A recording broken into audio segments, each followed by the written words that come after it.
What's up, everyone? I hope you all are having a wonderful and blessed day. If not, I do pray and hope that it gets better because everyone deserves to be happy. I would like to say thank you for stopping by the channel and checking out today's video. It means a lot to me and I do appreciate it. Now, if you're enjoying the content that you're seeing here and you wouldn't mind continuing to help support not only me but the channel as well, please feel free to hit the like and subscribe button and make sure to hit the bell icon so you can stay updated on all of my future content. Now, today will be a quick video as we're going to be talking about something very important for you, specifically you, the viewer. We're going to be talking about whether or not you should buy Marvel's Midnight Suns and going over a couple of things from the game to help answer that question even better. And my overall answer, I would say, is no, you should go and play a much better game like Tetris. See, in my head, that sounded a lot funnier, but no disrespect. I actually really do love Tetris. It's a great retro game. I haven't played it in a while, but I do still play it time to time. Anyways, back on topic. So, Midnight Suns. Now, depending on whenever this video comes out, the game could release in a month, it could release in a couple of weeks, some days, or maybe even tomorrow, the next day, midnight, who knows, right? And you're curious about how much attention the game has been getting.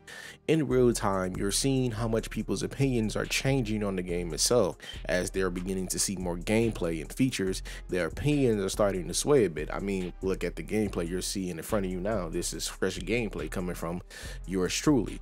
Now, the combat shown off here is card-based, where various actions here are triggered by cards, and I will make this the last thing that I get into. Now, if you're a fan of Marvel or superhero gaming and you're curious about trying something new, then I would suggest giving the game a try. The game's general story revolves around legendary heroes coming together to stop an age-old prophecy that threatens to put their entire world in danger. Not just the world, but also other dimensions as well. And that threat is none other than Lilith, the mother of demons, and the hero leading this team against Lilith will be you, as you will get to create your very own fully customizable hero who will sit at the very center of the story. Now, being Lilith's only child and the only person ever to defeat her in battle, you are by default the most important person in the room.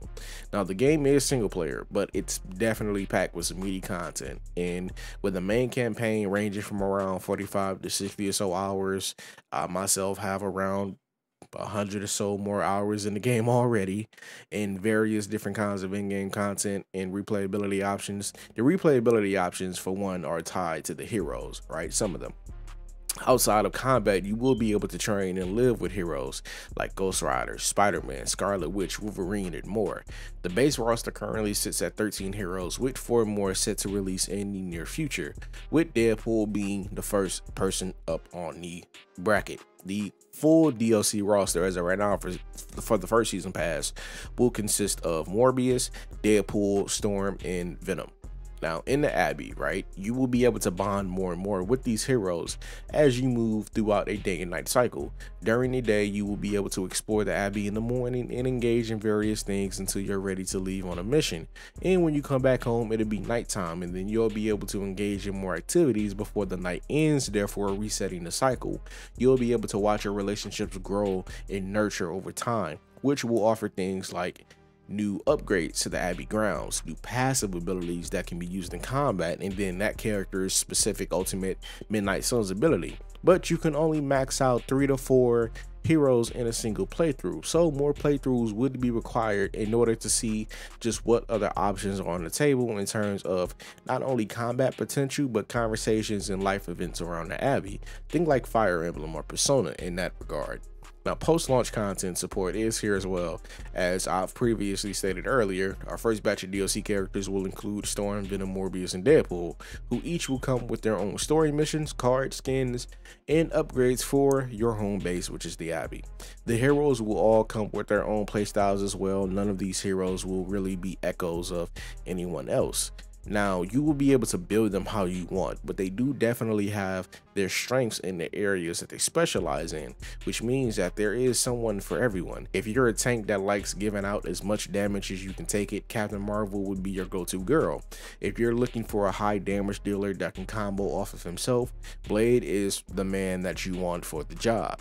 If you're feeling risky and you want to live on the edge, dealing massive amounts of damage, even if they do come at a cost, Ghost Rider handles that job like no one else. There's truly someone here for everyone's playstyle, so you really shouldn't have any problem finding someone that you like. Now for the cards, if you do not care for card or turn-based tactical games, that's understandable. But if you are curious about the game itself, I do want to say this. Please don't let the cards discourage you, right? Because it's not that big a deal. I've seen so many comments saying cards are horrible. The developers took a horrible turn making the combat card base. It is 2022, and we are still getting card games. It's nonstop. What people don't realize is that regardless of how much dislike and hate you throw at it, Final Fantasy, old school Final Fantasy, Fire Emblem, Warhammer, Gear Tactics, Chrono Trigger, it's serious factors with all of these great games. But what makes this game different is the card system itself. If this is Final Fantasy, and you can't say that I'm wrong in this, a majority of you guys would find a certain skill that works and then drive that into the ground, spamming the very same action to get you the same result in every mission, which will lead to the very phrases that gamers love to say. This game doesn't really have enough content because it's the same thing over and over again, or this game is pretty much just the same thing because there's no really true variation. It's boring. That's because you cheesed your way through the game and now you're sitting there looking dumb. That's your fault. I'm gonna go ahead and play a clip from my Midnight Suns podcast where one of our guest speakers, Johnny Rocker, spoke about the very thing. Take us away, Johnny. I think for me, the strongest aspect to the card system, like I said, I'm not really a card game player, you know, as far as like Magic or anything like that. But for me, it's like, you know, if we go back to Avengers, especially the early days of Avengers, pre-raid, you know, we used to have to grind Last Avenger Standing to chase loot. And even though that was a long commitment of time, if I'm playing it by myself and I play that thing 10 times in a row with slight variations in the tempo of combat, it's going to be the exact same experience. To where with this card system and the randomness that it throws in, I could literally set up the same fight 10 times against the same enemies, and it's going to play out 10 different ways just based on the cards that I'm handed alone, you know. And then when you stack in like what they demonstrated today about random aspects that can jump in and change things up, I think the card system makes so much more sense than just a menu with a, you know, click this power to win button, right? So yeah, very excited. I hope you've all have enjoyed that clip. That was from our Midnight Society podcast, where we talk about all things Midnight Suns related. If you guys want to check that out, the first episode is already up on the channel currently. The second episode will be live later this month, so make sure to subscribe and stay tuned for updates on new episodes. Now, the card system, as I was saying before, is opposite to pretty much all of that. Various cards that can all come with very different effects and the mods that you can use to trick cards out in order to further experiment with gameplay on top of random factors that can happen in combat, like your mission being evaded by a boss.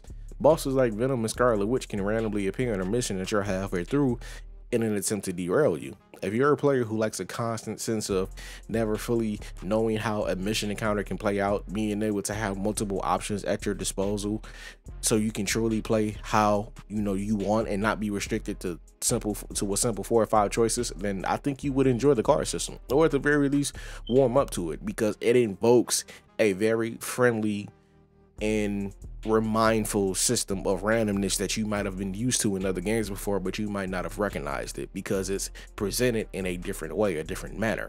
The game may not be what everyone wants, I understand that, but if you do choose to pick it up, one thing that you won't have to worry about is running out of content too quickly.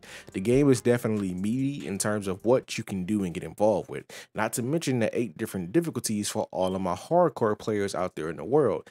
In order, there's currently story, normal, heroic 1, 2, and 3, and then ultimate 1, 2, and 3. So if you ask me, should you buy the game, I will tell you yes, because I'm assuming that there's genuine interest in the game for you somewhere if you're asking me about the game. But it's only a suggestion. At the end of the day, it is your money. If you want to buy day one, wait for a sale, not pick it up at all, it is fully up to you. I am not here to convince you or force you to do anything you are not trying to do. I'm only here giving examples for why me and other people I know are testing the game out. All of you are adults, and I hope some responsible teenagers. You can decide for yourself on what you should do with your money. If you buy the game and don't like it, no harm, no foul. You can make back what you spent on the game in a day, or less, no stress. And if you do like it, the more the merrier.